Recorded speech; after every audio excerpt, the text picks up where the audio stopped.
Wholeness and Balance Vibrations family, it's great to see everyone.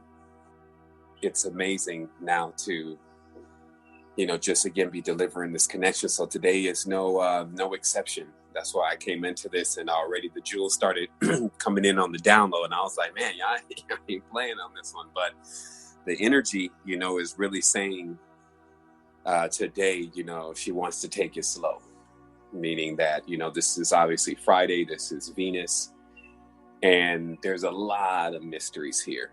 In fact, when looking at everything with all things considered, I realized that there was something big that may have been missed by the esoteric community in relation to this planet, especially with our lack of the Eastern knowledge. And also, you got to remember, it's like when let's say, for instance, you are picking up a temple that has been destroyed off the ground, and you're looking at the pieces and trying to figure out where those pieces go. You're trying to do that with your skills and your intuition and everything, but there's going to be some things that you pick up and you're going to be like, like how is this all connected? And I feel like that there's no better example of that than this planet and this celestial body, Shukra, and the mythos related to it, to give us insight on how to pierce the veil, like how to understand what's going on the other side of creation, because that is a very, very secret and mystical aspect of the knowledge. And so we see here we have a slow moving planet, and meaning that this planet likes to take it slow. So I could never imagine a time that went better with a woman than when I just took it slow and wasn't like, just all out there with the attraction.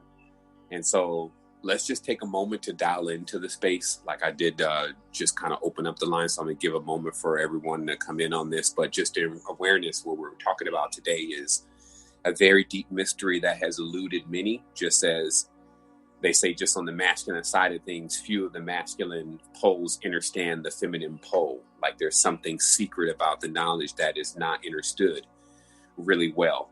And I'm going to talk today about this transition point that happens within these numbers that gives us a bit more insight to why there's a throwing off of the trail, if you may, something literally done to make it so that you don't actually know what really happened in this connection. If we want to bring that into let's say, more of a grounded awareness, let's imagine that in certain times in life, you've been attracted or around or created something with someone that after that creation and moment was over with, however long it took, you were like, wow, what even made me be with that person? Or what even made me create that or do that? And it just kind of comes off as a puzzlement to you. Like even it could be a marriage, it could be a boyfriend or girlfriend, it could be a business or a business idea, something that you embarked in, and then now you're looking back and like, what? Why would I even do that? Even in that moment, once it was over with, you were like, man, that just wasn't me. What made that come together? And so that's going to be the dial in as we take a couple breaths here and get our zeros before our ones, as we say, get ourselves acclimated to the space that we're in. In full awareness that we're sitting here early in the morning. There's many of us that are sitting here early in the morning, and we're dialing into that stage of awareness that has us present in the time where we need to be present, like has us in class early, on point, with our pens and pencils, etc., to learn for this. In this case, it only needs to be one time to learn it this way. The truth about what's really happening in the reality and who we truly are and what's going on in our existence, rather than just drifting, because that's really what it would be like to not have any of this knowledge, is you don't have any bearing. So you're just kind of drifting, and you see a lot of our brothers and sisters out there in their ships, and they're just drifting, they're crashing into each other. But for us, a gift has been created to give us everything that's necessary to realize a lot of what only our hearts still contain as what we truly want to get out of this experience. And today you're going to see the power of knowing that you're going to for sure get it, and it's actually there for you and all you're doing is getting yourself prepared to receive it. So we just take a couple breaths here. Getting prepared to receive the ancient knowledge and the mysteries. You know, the best thing is to be calm. You know, have you ever had a relationship with the opposite sex, if you may? It's like that first date, and you just want to be so calm and cohesive with the thing. You don't want to, you know, flubber up your words. You don't want to say things that, you know, turn the whole interaction into like the opposite direction. You know, there's a lot of moving slow. You know, some people still move fast when they move slow. So I'm just saying, but there's at least some thinking going on in the mind about what am I doing and how am I going to get the results from this relationship that I want to get. Some have like some temporary results that they're looking for, some very rapid results that they're looking for. And they start thinking, how am I going to get those results? And then they try to space out this process that they're going to go through in order to create this level of connection and attraction. So it's in those acts themselves that we'll actually find the truth to this day and the truth to what it's symbolic for, because I think it's actually really a bit more tougher on us sometimes when we use the human faces on top of these creation components, and we use the human bodies, meaning like inside of all of the art and the paintings of Venus and all of these different things, planets, you see people being paired with them. And very true, people are for sure the embodiment of these planets and more. But actually the injustice goes on if we have a society that doesn't know the value of the human being. Because then if that happens, then all of those maps and all of those symbols and things actually become even our objects of disdainment. Like we actually can look at an ancient sculpture of something that was connected to our tribes and families and not even feel connected or attracted to what is even there. This is even happening in the reality, of course, as people get further away from the truth. But as on the same token, people get closer to the truth, they start to become aware of what exactly is being transmitted by our ancestors to us. So here's a question. What is pulling everything together and how? Now that may be a very open question, but when we start talking about attraction, we're getting closer, but we're just using a word. And this word tells us it's pulling things together, but it doesn't give us any definition. And that's what's so funny about the dictionary, is that it doesn't actually define words. It just tells you their meaning. And meaning is different than definition. And so when we look into what is pulling everything together and how and why, we're now right upon one of the great mysteries. So again, here's another question. How do things that never want to come together again end up together in the first place? I can't say enough about different people's stories and children and all sorts of different forms of creations that seem like they should have never came together because their actual parents didn't even like each other in the way that we think liking is. But they came together anyway. And then even when I saw that this planet has a very strong affinity for happiness, but reading through its profile, I was like, man, maybe we have to have another definition of happiness, because like this is drama. And the truth is that the definition of happiness is defined in something far more deeper than just smiling and just laughing. Okay? And that even yesterday when we talked about Guru or Jupiter being a primary planet of happiness, that's one style of happiness. But there's this other happiness that's like it's a satisfaction. It's a contentment. Okay? Like it starts rolling into those words in our English language, the contentment. This is what we're talking about. Like when somebody puts a smile on their face and says, okay, it doesn't even matter what you do. I got what I need. I got what I wanted. And it's already coming. So if you can imagine, let's say, for instance, a woman that is on a mission, and this mission is cloaked under the title happiness. And she feels that this happiness ties into creating this young upstart, like possibly even the creator of the guardians and the creators of the powerful things, right? As we talk about on the planet, human beings as a creation being very powerful. But in this mission, knows that she has an actual mission to go and do some sneaky stuff, though. Like in the realm in which she must enter, there's all sorts of nobilities and snottiness, and it's only with her beauty can she put together a plan that otherwise would never be put together. It can't be done. Now we're starting to walk into it. We're starting to realize this adornment of this beauty is all configured to make something happen that's going to make us forever content, but it's an entire process. And that's why when we see the Venus and the Inanas and all that, they got this whole story going on with them about the underworld and all these different actions and sadness and crying and weeping over Tammuz and all this is just like, whoa, this is a lot of drama. What is going on here? Actually, what's going on there is the act of bringing in happiness, the payment for happiness, because happiness in this case is when this virgin impregnates or becomes impregnated by, in this case, we'll say the synthesis. In this case, we'll say the nobility, the luxury, the light. She will become the light bearer. So even if the man says, oh, get away from me. Why am I? Oh my goodness, I was drunk that night. What happened to me? I gave away the name. What's going on here? Even if that situation occurs afterward, she's happy because in her eyes and in the gleaming in her eyes, she's saying, yeah, it's done now. I have what is necessary. And now this symbolically, and this is how deep this knowledge is, this symbolically rolls out in symbols as first when she walks in, she is a pentagram. Okay? But when she walks out, she's a hexagram. She's with child. Okay? And this is a deep mystery. So I'll go over this again. This is why in Phi, we see this connection, and we even try to connect it more. Phi and five and combustion, fighting, the pentagram, Venus in the pentagram, tracing the pentagram in the night sky. Okay, bam, I found a connect. Well, yeah, you found a part of the connect.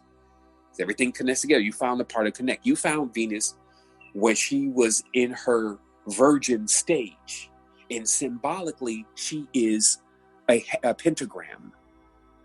However, when the deed is done, and when she is with child, she is now in the stage of a hexagram. And what is going to be brought forth from that, the majestics and the majesty, and that's why this is always to do with magic and all that, is going to be a synthesis of two things that normally would have never came together in the first place. And I'm going to show you how she's able to accomplish this by realizing that this planet, which I heard one time about, 4 or 5 months ago, I heard again that Venus was actually the master of the demons. And I went to find out more information on that and hit a wall. Wasn't able to find out much about and how in which is Shukra controlling the Asuras. I think that's the correct terms. And because it's like anybody also who's gravitating to the Venus symbol, and this is what also becomes interesting as it reads in the path of the numerology, they also are very inclined to even things like black magic and magic. Okay, so it's giving you, it's funny because this is giving you all of the clues, and it's like a game show and shit. Like, I got time to play games. It's literally actually just giving you a bit of it, like, and it's also like charades, and it's also this, but not telling you what it is yet. Also, remember what we talked about. This planet Venus corresponds with water. It is a watery planet. So right away, I start thinking of the ocean again, because we talked about yesterday how when you freeze water, it becomes this hexagram. And we talked about how water is basically impregnated already with intention. Our aspect of being 70% water planet, being a water planet, is already impregnated with intention. This lets us know what's about to be happening next here, and constantly happening on the microcosmic and macrocosmic scales, which are the great births of what comes forth from the waters. Because nobles, I don't care how rich you are and how wealthy and powerful, and you got all of these morals and all of this, your rules and all that shit, when the dame walks in. And now remember, I'm saying it's a masculine and a feminine side, but when the dame walks in, when the female that's very attractive, even if she comes from what you feel like is the lowly life and all of this, you're like, hey, who is that? Yo, I could definitely afford that, or whatever it takes to be there. I could get in there, and then first of all, you come in with your money and your brutish regalia, and then she just shuns you like, oh, that's not even attractive. Then you got to rethink things like, oh man, and she's already on a mission, so she knows, yo, if I give it to him right away, he's just going to cast me away. I need to spend the whole night in order to make this child and this creation continue to go forth, something that wouldn't happen. I believe this is a master intercessor to why Earth, often being seen as something that we should just discontinued stamp on it, keeps going on.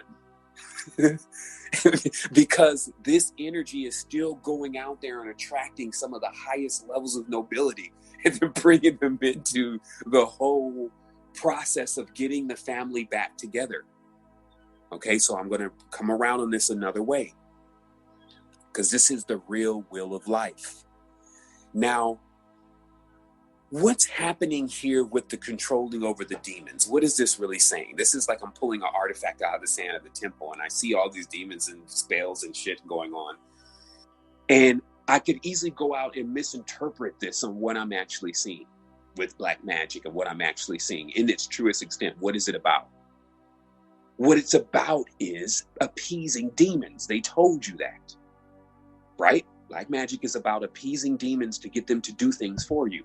But see, that's still too crude in this century, because we have a whole different idea of what demons and all that really is. We have a Disney idea of that. But truly, and there's a line that needs to be muted there, but truly what it is it states it directly. Demons are pleasures. Okay? They are pleasures. They are the part of us that wants the pleasure and wants the passion. So when we read over the Venus profile, we find that she actually has some issues with spirituality. She doesn't really go for the whole spiritual thing. She's more of like carnal, wine, champagne, luxury, diamonds. She's more on that level.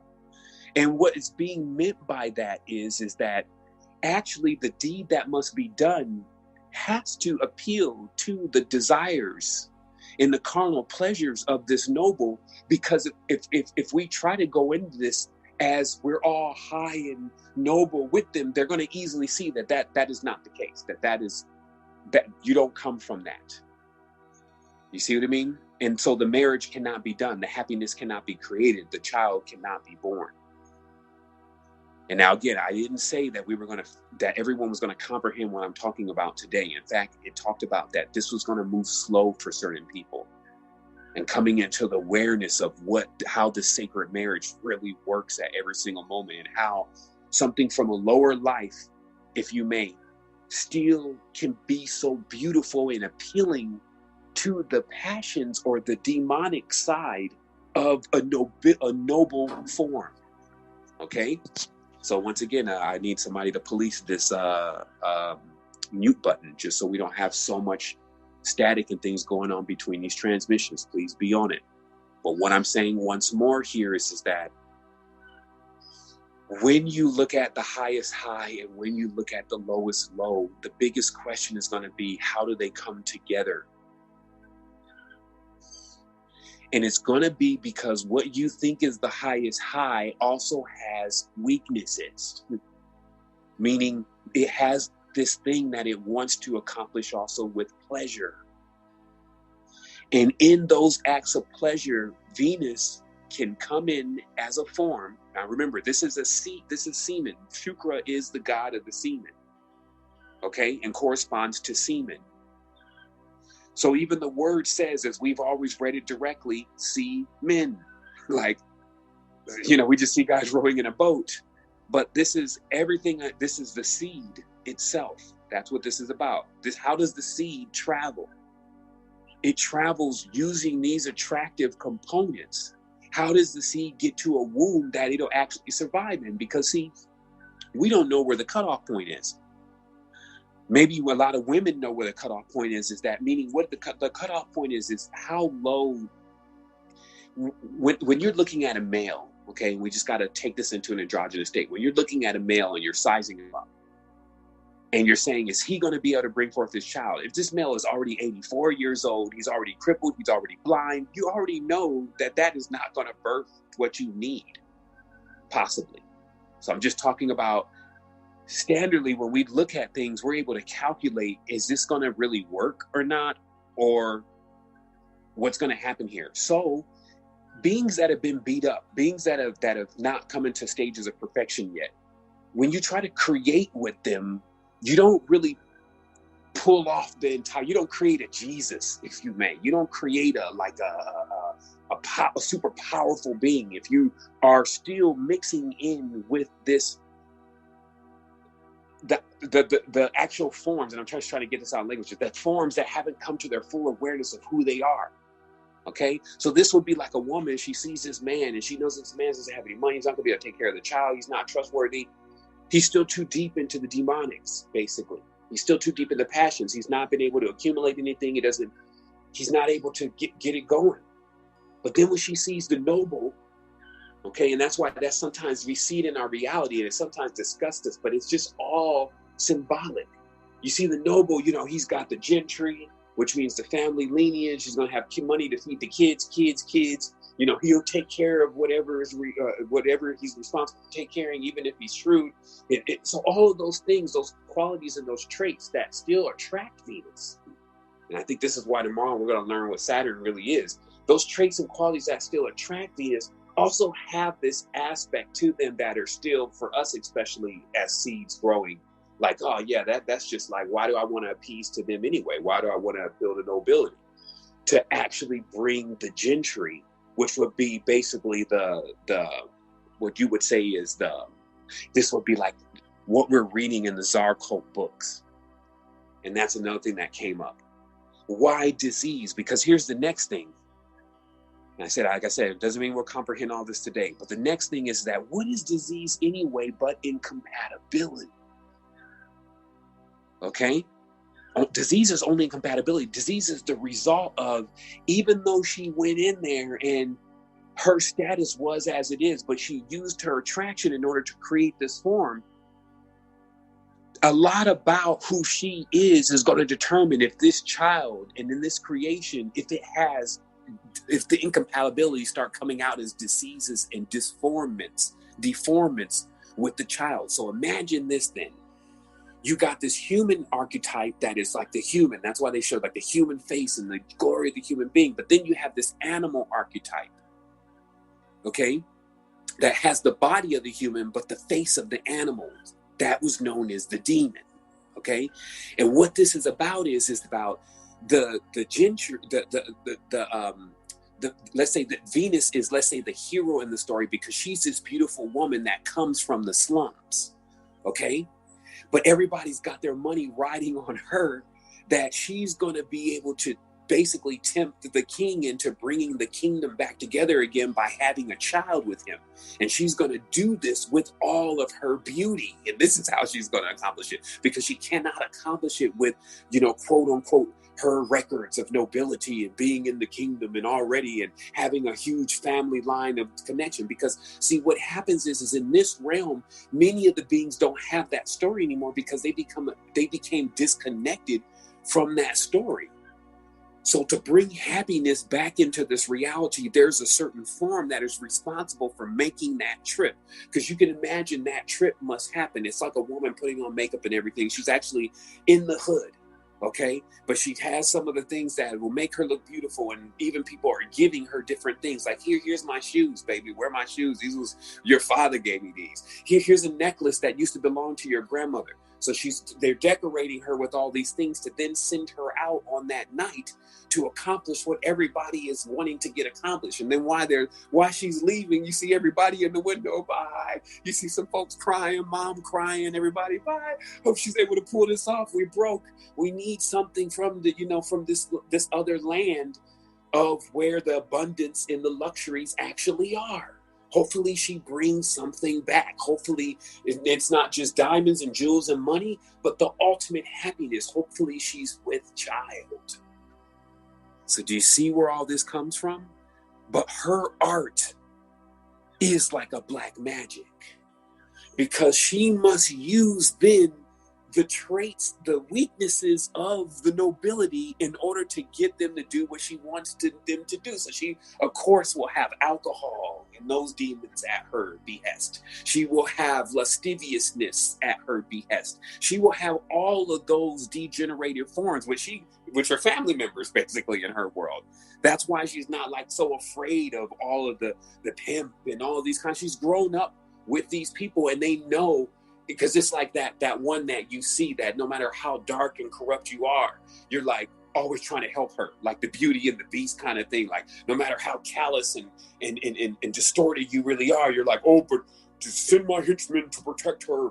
You know, this aspect of things, those are the demons, because they will still be in alignment. And this is why it all makes sense for there to be still the noble gifts flowing through the land. Because see, they're not like, oh, we need to be saved. They're like, shit, money flow in here, it'll fill into our coffers. While she's on a journey, and her journey is literally saying, I'm going to bring everything into happiness. So now you get it.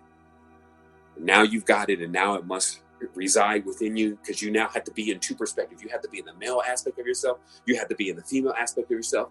And then you have to be in balance. You have to feel how that woman felt or how that man felt when you were in those actions. You have to know those intentions that you set, why when you went in there, you were acting in that certain way. Okay, because this is also the demons possess.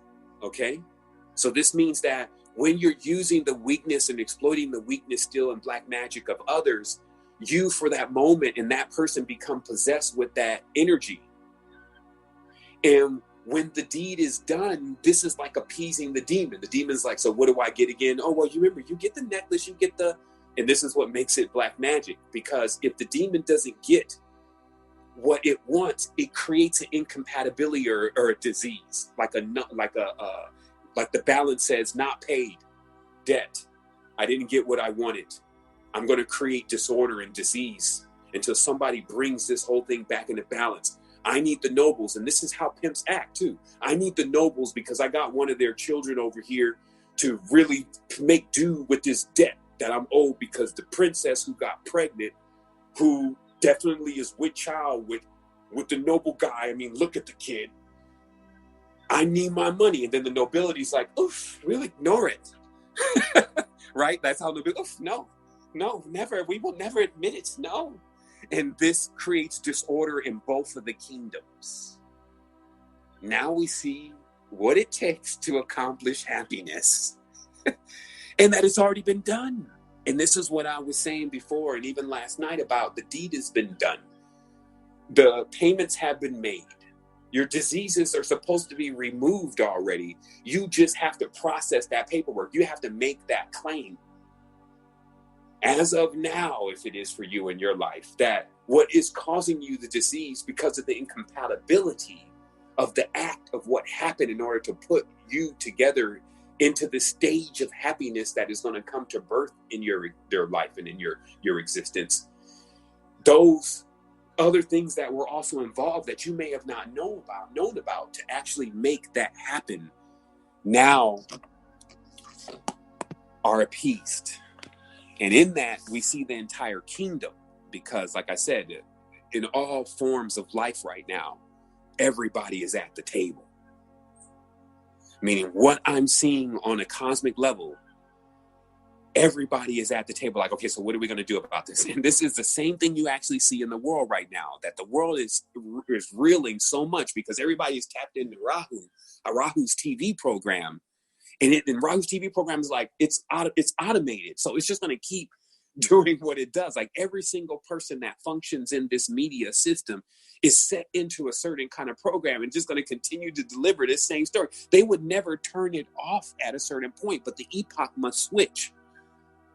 So somebody has to, and some beings have to make this journey to allow this switch to occur where everybody gets off of this voyeuristic, like I said, virtual reality exploration, what we call a subconscious aspect of existence, just thinking about it in the psyche, to actually coming to life. And we know that that's going to happen because what we just talked about was basically the stage that you would be in if you're really in a womb, when you're still inside of water, you're still inside of the subconscious, you're still not completely dialed into what's happening and what must go on.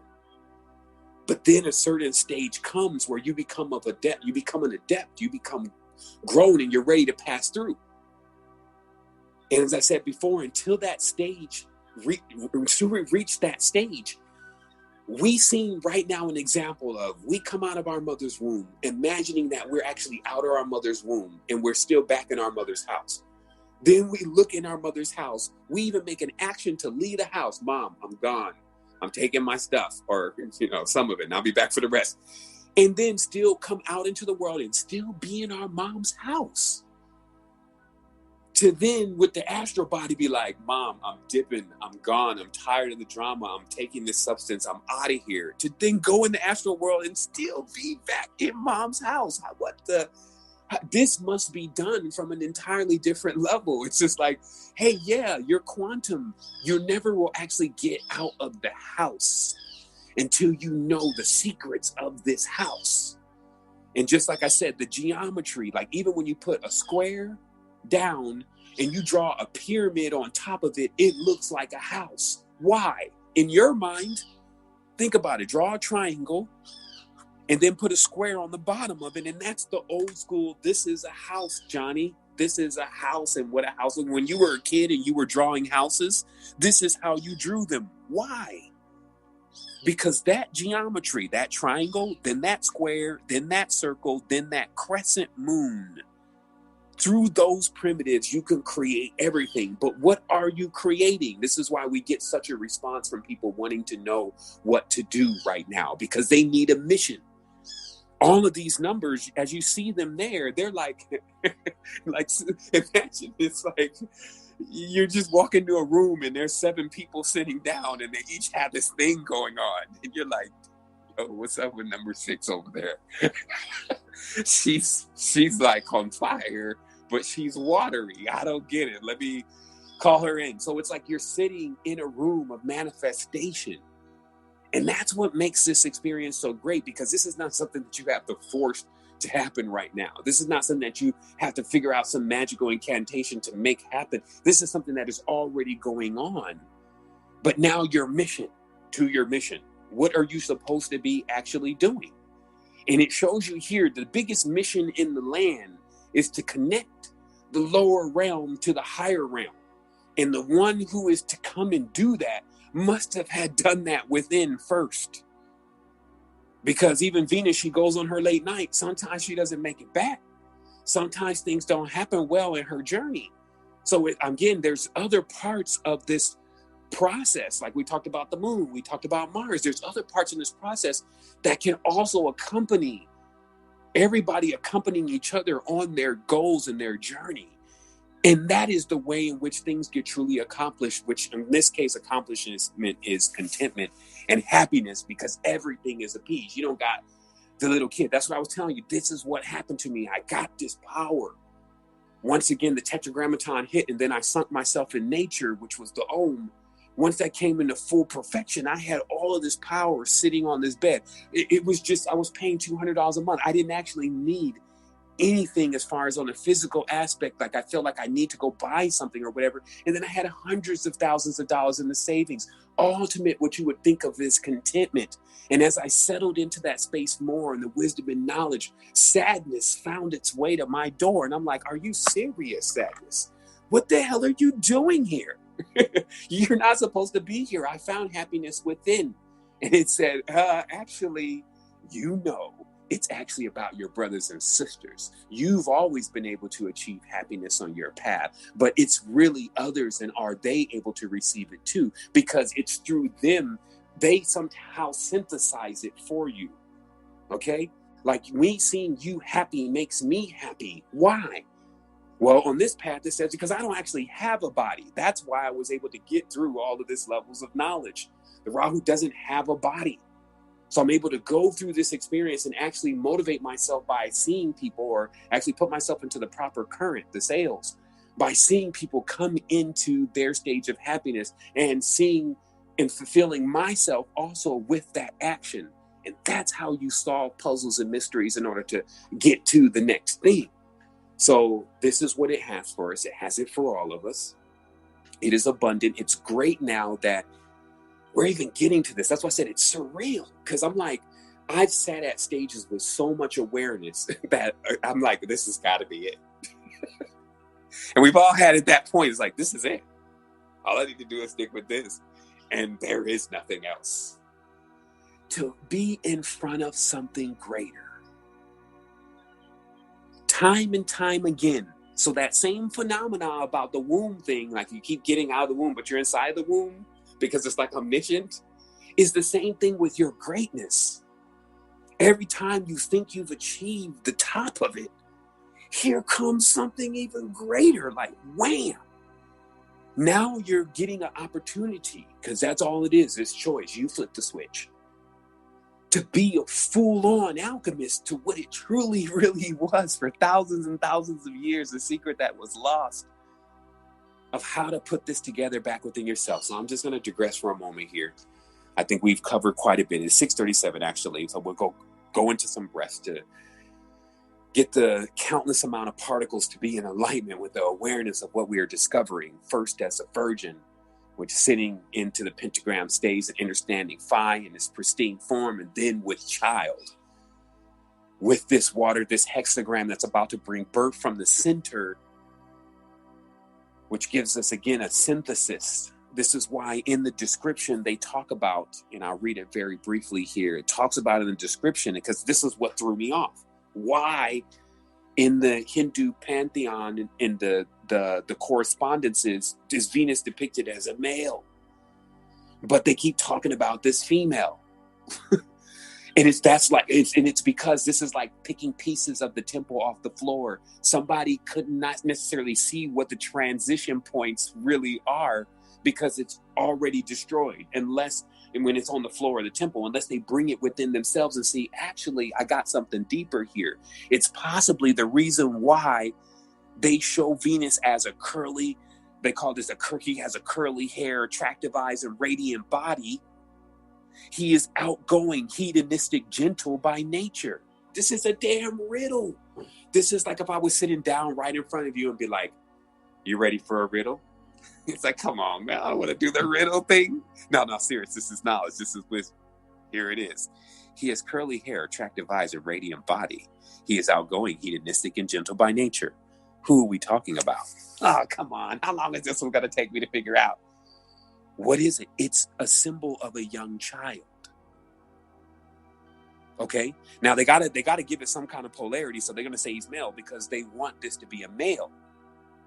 Right? Because that is symbolic in this reality of being able to have the nobility to take the throne. This is the Jesus story, but it's like before the story, behind the scenes of the Messiah story. I'm saying the Jesus and the Messiah story because I'm saying every person has the Christi in them. They have this total metamorphosis, superior brachium, going into a stage of connecting everything and then going into ultimate power. That's a process. But how in which is it achieved? By cracking these mysteries. This is how it's achieved. So the riddles come forth. He has curly hair, attractive eyes, and radiant body. This is what Venus is trying to get the nobility to create and do. She wants to make them pregnant with child. So that when this child is born, because he's going to have to come, he's not going to have to come back to his mother. Here's the funny part. The child, like if you were counting on the nobility to give you this child, they would never even give you the child. But because it's inside of her, she has it. Do you understand what I'm meaning here? Like, and I know this may sound like crazy, but just think about this. If it was so special, if it was so glorious, and they had it first, they would never give it to us. But it's because it's in her body. That's why it's the ultimate, Lux Ultima, to create this child. Because when she leaves the kingdom that night, she's leaving like a thief with the nobility. And this cracks another mystery. They talked about in this ancient book that woman has a place to put things that no seer, nor soothsayer, nor master or magus can see it. And I was fascinated. Wow, what the? You mean the most powerful mages, that woman has like some kind of way she can cloak knowledge so people can't read it off of her mind? Yes. But you're like in the as below version. I didn't hear that part. The as above version is she's with child. She's walking out. She's been inseminated. The inseminary that night. But it's so small. She can sneak out of the palace with it. Do you understand what I'm talking about here? Because even as she's leaving through the front door. I'm giving you the, this is the Cinderella story. It's about to strike 12. These heels are breaking. They done figured out I'm not even supposed to be here. My taxi is about to leave. These are all of the people, that Saturn in the taxi. This is everybody in the black and white. This is everybody in the reality. Like, in this about to strike 12, and she's now coming out, her high heel breaks. She jumped in the cab. He skirts off. I was just about to leave. And, she leaves the golden slipper, and the princess back there like, yo, she was bad. And does she have it though? Is she with child? Okay. And she's able to get out of there with it, because other than that, they would never even let her leave. If they knew she was with child, they would try to kill the child, to be honest. Let's just be honest here. What goes on in family, they would actually try to kill that child. And that's why we get this, Jesus is killed. And who killed him? The Sadducees and the Sanhedrin, the ones with money, the ones with all of the pride and nobility now in the dimension. Okay, because remember, this mirror is cracked. And this is what I would advise everybody to realize. This is called a dimension because the mirror is cracked a bit. So there's a somewhat of a demented or distorted way that all of this knowledge is coming across.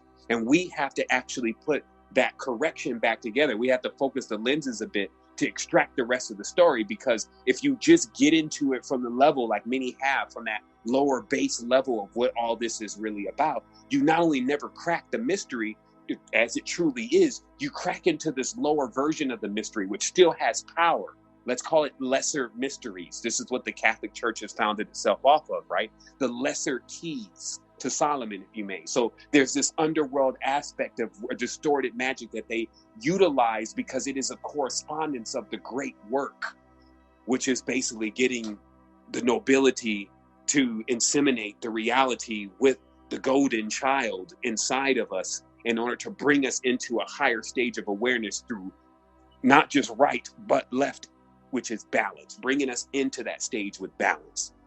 So again, we then find these motifs. So we now know a part of this mystery is the curly hair, attractive, vibrating body, meaning that to accomplish getting the child. But remember, it's outgoing and hedonistic, but gentle by nature. That gives you the rest of the riddle right there. Because children, when they're born, they don't care. They don't know where money is coming from. That's why I was saying last night, children don't care about money and how you're making the money and how you're paying the bills and all that.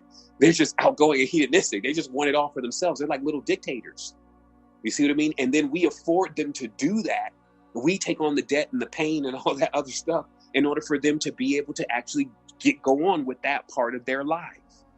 But when they grow up though, and they learn, and here's the other side of it, it's also been an image of, a Karya, okay, Acharya, which is meaning a teacher of the anti-gods or asuras. These are the demigods, okay? We talk about the demons or the pleasures, in which he has a white matted hair and big beard, okay? Now, that to me is, again, the Saturnalian motif coming in and saying, so how and which is one mastering over these? The Saturnalian stuff, that big beard and all of that wisdom and all of that goes on with that in occultism. That's how in which this art, and this is just something Venus learned. And this is, again, I'm gonna tie it up here, just so people can get on about their day. But just remember that in this process of Venus, in this journey, she gets certain things. She gets the name of God. She gets certain things. This is what I was saying about the slippers from grandma and this and that and the other. In this mystery, she gets certain things to be able to accomplish what she needs to accomplish that night. Just like a bride is given things from many people in order to be able to appease her husband that night. Here's some perfume. Here's how you dance the Malaya. Here's how you do this. Here's how you do that. So when you go in there you will be able to attract this noble. And when in the distortion, now you see how the mysteries are like skewed, because they're like, here comes the bride, and everything's just so basic that you can't read the holy mystery of what is taking place and how in which things come about in this world and how we reach happiness. So I know that was a lot. And just like yesterday, now I'm like yesterday's recording, I'm still working on tying that in and then putting that in the sovereignty mentorship. Now this one's going to go in. And each one of them, like, you know, I know tomorrow may be the off the crescendo day because I got to watch what I say. But the reality is each one of these, I'm like, I'm confused about just which one to post. I'm like, forget about everything else. Just know this. However, you know, we have this abundant flow with this knowledge in our connection, and it's revealing. We have one more day left because we know Sunday is a synthesis, but it has revealed a greater level and state of how in which the alchemical tools are used to accomplish the impossible. Because what you're literally saying with today is this is how you do the impossible. And this is why they always talk about the person that is just prone to good or just prone to evil, not being able to just be able to accomplish this, because they must see both sides to understand how to bring about this happiness. So we'll take some breaths here for a moment.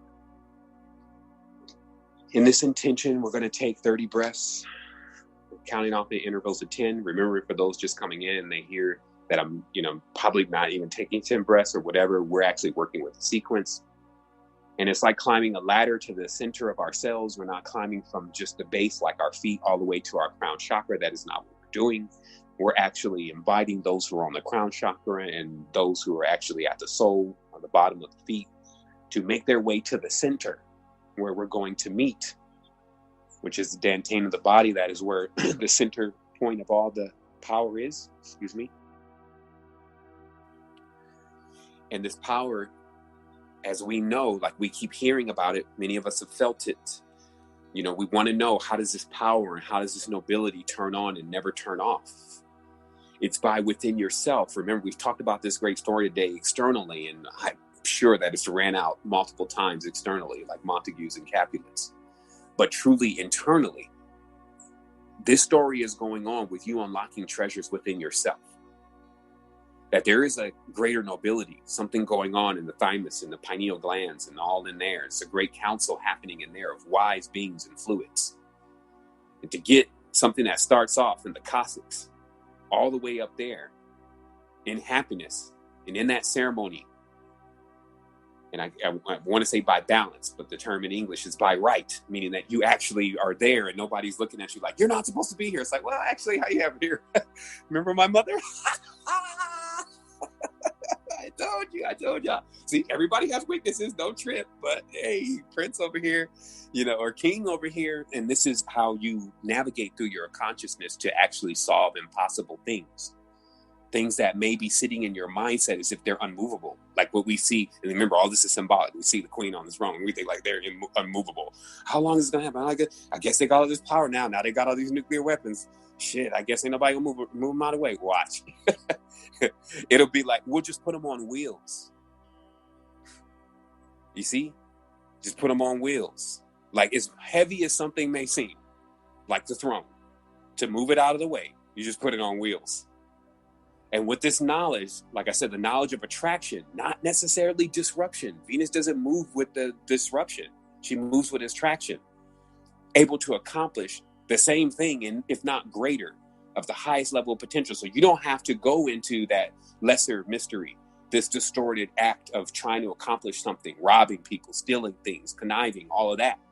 You have the higher mysteries, which are now no longer mysteries, of truly the cosmos within yourself and how you can enact this drama or play inside of yourself in order to evoke what is going on around you in the status in which you wish to see it. Man, something about the connection we got going on here. And so I just wanted to take these breaths again. Like I'm saying, just let me take the breaths again. Okay. So just a deep breath in, just in awareness. This deep breath allows us to just really, really see what we've received in this space. But not just see it, feel it. As we hold that breath for a moment, we come into gratitude about this delivering at this stage of our existence. Meanwhile, we've never seen death, never tasted death. So for all we know, that everyone that's at the point of thinking they're going to do that actually come into this level of awareness themselves in an entirely different way. Some people figure out about the matrix by entirely different means. But in this case, and in this time, and in this sequence, it is the word I'm looking for is sequence. It is our sequence that allows us to be aware of this and allows us to collapse time. The sequence being 1 for the sun, 2 for the moon, 9, which is completion, for Mars, the protector, 3 for the abundance and happiness and dealing with all that is coming from this play. And now 6. What is allowing us to be aware of how to bring in the happiness. By the awareness of these transition points and these codes within this matrix, that we can unlock greater aspects of self. That we don't float around as if we're adrift and don't know the true mysteries, which means not to know oneself, but that actually we are in full awareness of who we really are, in the highest and the lowest ways possible, in order to create balance and to be a bridge for all those seeking to know who they truly are.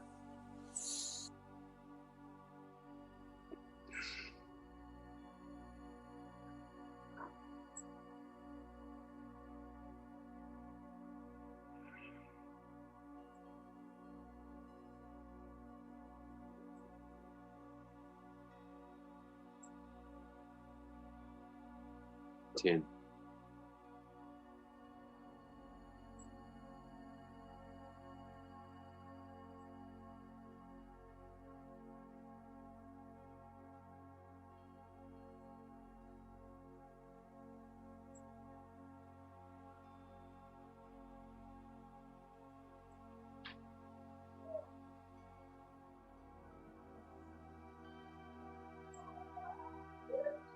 As we've once again in this existence made ourselves inhabitants of the center of self,